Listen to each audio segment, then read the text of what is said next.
तदनु नन्दम् अमन्दशुभ आस्पदम्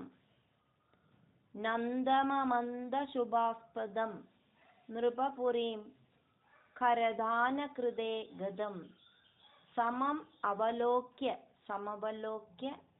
जगाद जगल्पिता विदितकंस सहाय जनोद्यमः विदितकंससहाय जनोद्यमः तदनु नन्दममन्दशुभास्पदं नृपपुरीं करदानकृते गदं समवलोक्य जगाद भवल्पिता विदितकंससहाय जनोद्यमा। अयि सगे तव बालक जन्म मां सुगयदे अद्य निज आत्मज जन्मवत् इति भवद् पितृदां व्रजनायके समधिरोप्य शशंस तमादरात् अयि सखे तव बालक जन्म मां सुगयदेद्य निजात्मज जन्मवत् इति भवत् पितृदां व्रजनायके समधिरोप्य शशंस तमादरात्। इह च सन्धि अनिमित्तशदानि ते खड्गसीम्नि ततो लघुगम्यताम् इह च सन्ध्यनिमित्तशदानि ते खड्गसीम्नि ततो लघुगम्यताम् इति च तद्वजसा व्रजनायकः भवद् भवदभायभिया द्रुतम् आययौ इति च तद्वजसा व्रजनायको भवदभायभिया द्रुतमाययौ इह च सन्ध्यनिमित्तशदानि ते खड्गसीम्नि ततो लघुगम्यताम् इति च तद्वजसा व्रजनायको भवदभायभिया द्रुतमाययौ। अवसरे खलु तत्र च काचन व्रजपदे मधुर आकृतिः अङ्कना तरलषट्पदलालितकुन्तला कपटपोदक ते निकटं गता। अवसरे खलु तत्र च काचन व्रजपदे मधुराकृति अङ्कना तरलषट्पदलालितकुन्तला कपटपोदक ते निकटं गता। सपदि सा हृदबालकचेतना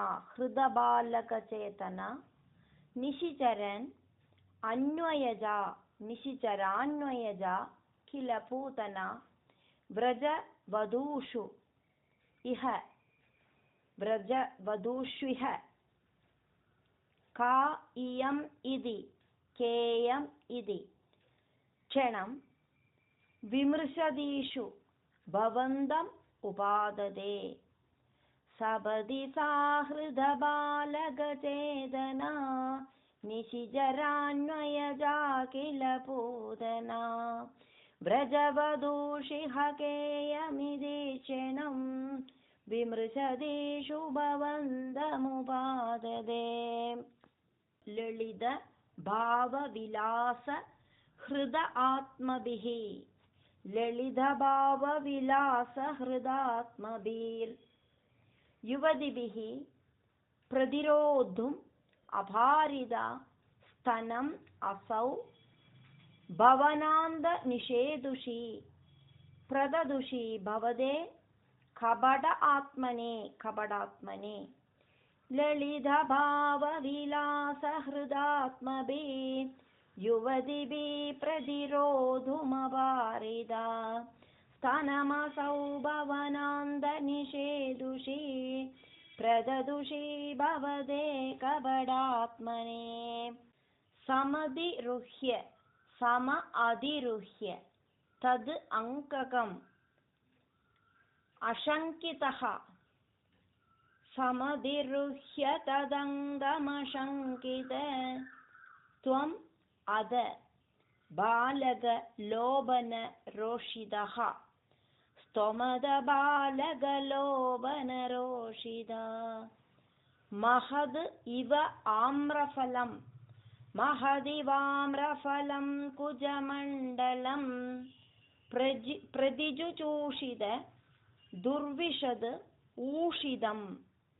प्रतिजुचूषित दुर्विशदूषिदम् समधिरुह्य तदङ्गमशङ्कित स्तोमध बालकलोभनरोषित महदिवाम्रफलं कुजमण्डलं प्रतिजुचूषित दुर्विशदूषिदम् असुभिः एव समं दयति त्वयि स्तनम् असौ स्तनितोपमनिस्वना निरपतद् भयदायि निजं वपुः प्रतिगदा प्रविसार्य भुजौ उभौ असुभि एव समं दयति त्वयि स्तनमसौ स्तनितोपमनिस्वना निरपतद्भयदायि निजं वपु प्रतिगदा प्रविसार्य भुजौ उभौ भयघोषण भीषण विग्रह श्रवण दर्शन मोहित वल्लवे भयघोषण भीषण विग्रह श्रवण दर्शन मोहित वल्लवे व्रजपदे तद् उदरस्थलगेलनं ननु भवन्तम् अगृह्णद गोपिकाः व्रजपदे तदुरस्थलगेलनं ननु भवन्तमगृह्णद गोपिका भयघोषण भीषण विग्रह श्रवण दर्शन मोहित वल्लवे व्रजपदे तदुरस्थलगेलनं ननु भवन्तमगृह्णद गोपिका भुवन मंगल नामभिः एव ते युवतिभिः बहुधा कृतरक्षणः भुवन मंगल नामभिः एव ते युवतिभिः बहुधा कृतरक्षणा त्वम् अयि वाद निकेतननाथा अगदयन् कुरु तावक सेवकम्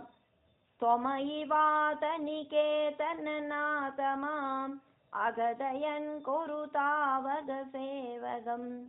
भुवन मंगल नामभिरेव ते युवतिभिः बहुधा कृतरक्षणा त्वमयि वाद निकेतननाथ माम् अगदयन् कुरु तावक सेवकम्